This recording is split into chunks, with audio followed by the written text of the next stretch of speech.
Magandang araw Pilipinas, Luzon, Visayas at Mindanao. June Pinas para sa Pilipinas at para lang po sa Pilipino. Pero bago po tayo mag-umpisa, huwag niyo pong kalimutang mag-like, subscribe and share. Maraming salamat po. Okay, pag-usapan po natin ito po nga mga electric cooperative, public man po or private ito guys. Okay.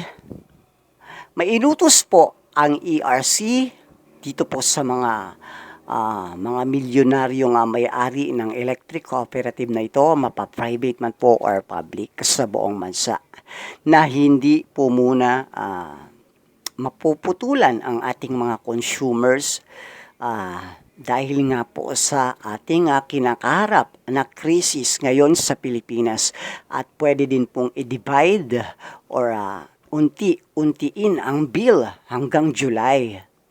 Ngunit ito po'y hindi totoo. Okay? Komentohan, pag-usapan at reaksyonan po natin ito pong balita or videos na ito ng sabay-sabay.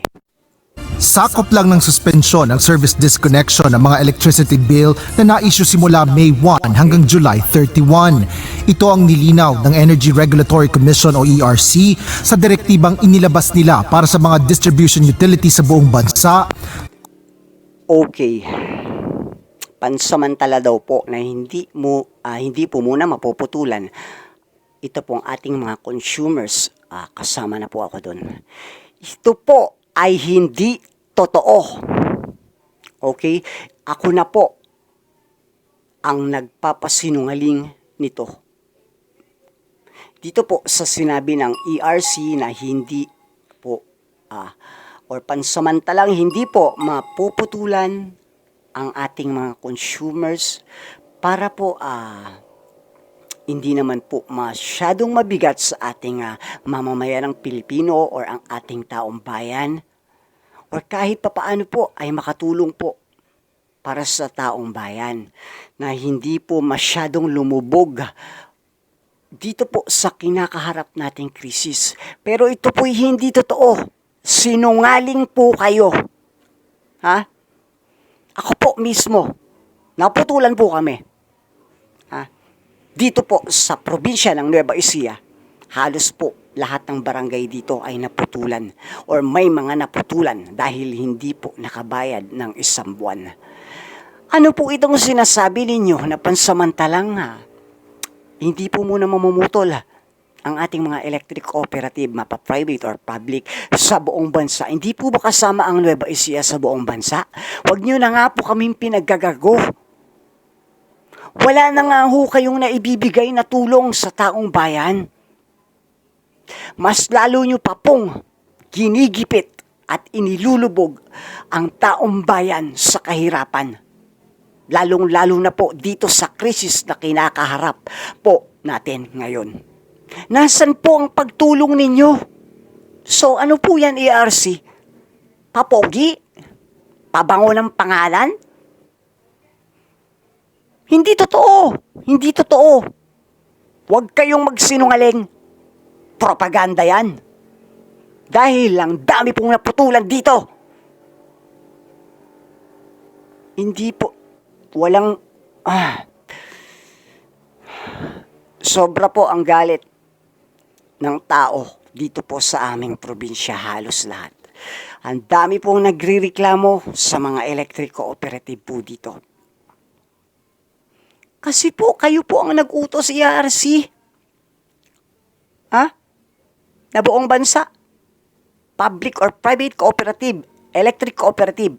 Pansamantalang huwag munang putulan ang mga consumers para naman po makatulong kahit papano sa ating mga consumers na gumagamit po ng kuryente.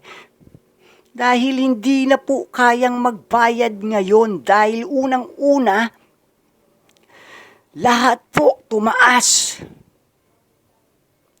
Lahat po ipinasa nyo sa consumers, kayong mga nandyan sa electric cooperative. Napaka-wawalang hiya ninyo. Kung saan pansamantalang ipinatitigil ang pamumutol ng kuryente sa mga consumer at pinapayagan ang pagbabayad ng installment sa electric bill.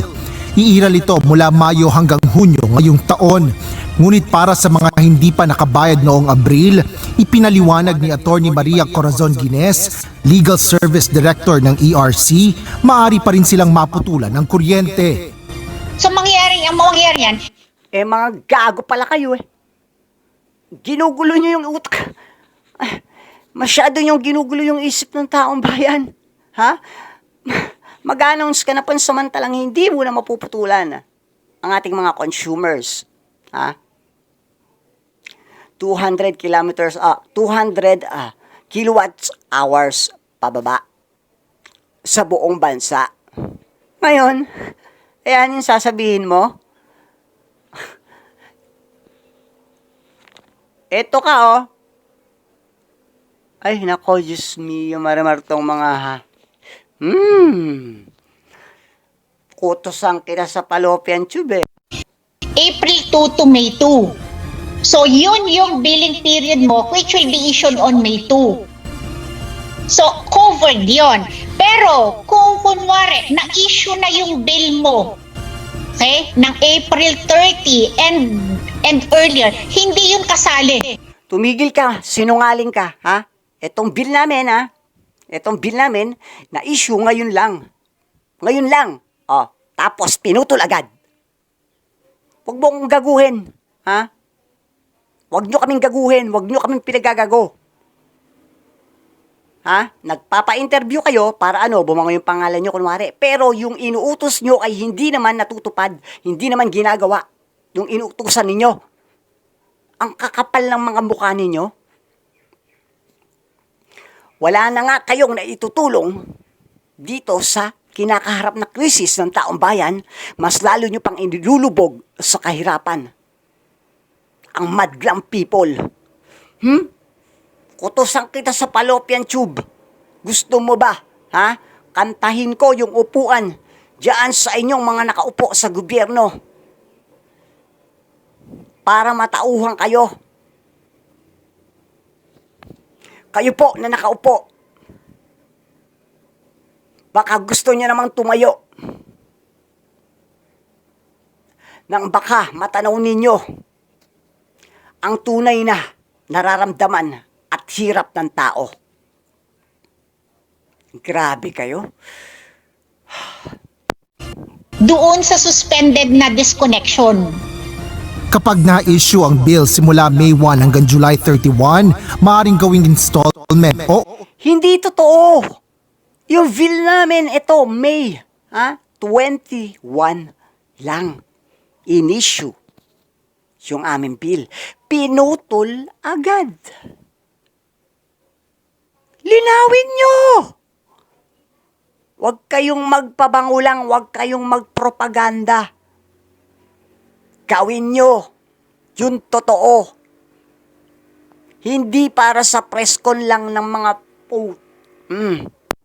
utay-utayin ang pagbabayad sa loob ng Di rin totoong utay-utay. Walang nangyaring utay-utay. Uutay-utayin ko yung mga pagbumukha ninyo, mga sinungaling kayo dyan.